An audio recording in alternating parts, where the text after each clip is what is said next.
Nu, tad, lai jums tas vēsums te nāktu, saliksim jums te uz jūsu pusi, lai nāk tas vēsums. Nu ko, bet konfekts ar vienu visiem patīk, vai ne? Patīk konfektas. Tad te mums ir gumijas lāču. Gumijas lāču visiem patīk, vai ne? Kāpēc gumijas lāču visiem patīk? Saldi un forši un smuki. Bet kas tais lāčos ir pats labākais? Daudz cukura.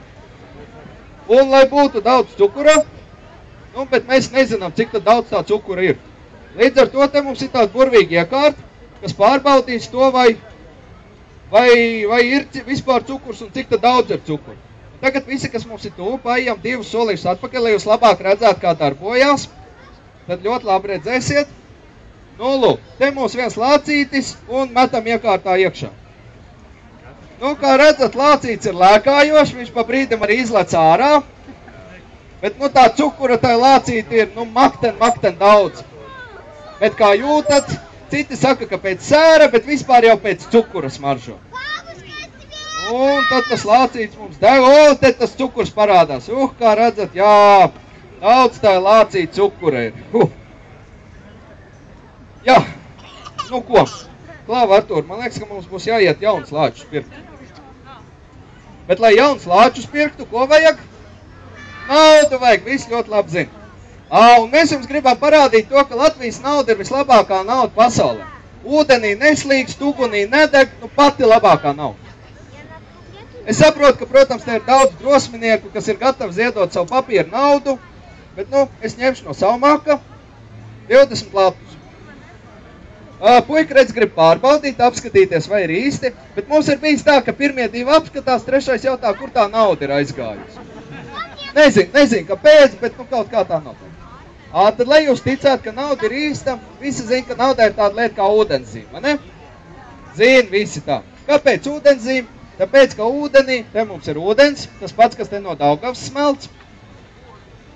Ūdenī, tāpēc, lai to ūdenszīme ūdenī labāk varētu redzēt. Nu, tad mēs parādīsim jums. Var redzēt? Jā, Artur saka, nedod rokās. Jā, tā tas ir. Nu, tad pamērcēsim vēl ūdenī. Parādīsim šai pusē, lai visi redz. Nu, var mildu redzēt. Var redzēt. Un tad, nu, lai visi noticētu, iemērksim kārtīgi. Nu, pa to ūdeni jūs redzat, ja, ka nešķīst. Bet, lai jūs arī ticāt, ka nedeg, te mums ir tāds burvīgs degšķidrums, tāds kārtīgs, alķīmiķi, kreftīgs degšķidrums. Nu, tā nauda mums ir galīgi pamirkus. Nu, tad, lai labāk degtu, pielējam klāt degšķidrumu. Un kā redzat, nauda dzīve vesela, nu, praktiski. Naudiņa nav sadegusi, dzīve vesela ar vien tā pati, pat praktiski sausa. Līdz ar to latviešu nauda ne ūdenī slīkst, ne ugunī deg. Un te pie reizes mums ir ieslēgusies maģiskā plītiņa. Un tad mēs pēdējo jums parādīsim vienu veidu, kā taisīt baigi garšīgo našķi. Cukurgailīšu visiem patīk. Forši, vai ne? Mājās ar kāds ir taisījis?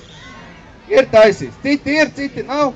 Tad tiem, kas nav, tie varēs apskatīties, kā taisīt. Tiem, kas ir, nu būs jauna recepte. Bet, nu, alķīmiķi, protams, un kā jau vīrieši, mēs tā diezgan slinki esam. Līdz ar to mums tā darbošanās ir ļoti vienkārši. Te mums ir cukurs, bet tas cukurs, lai būtu garšīgāks lācīts, mēs viņu nedaudz esam apsālījuši to cukuru. Sabaram te uz flīzīti to cukuru, nu, un tad visi puikas un meitenes, jūs taču gribat redzēt, man nekā lācīts, kā cukurgailīts labi veidot. Nu, tad paejam bišķi nostāk, savādāk neredzēsiet nemaz kā būs. Bišķi pavisam 2 solīšus. Vai tad nāc maliņu? Nu, lūk.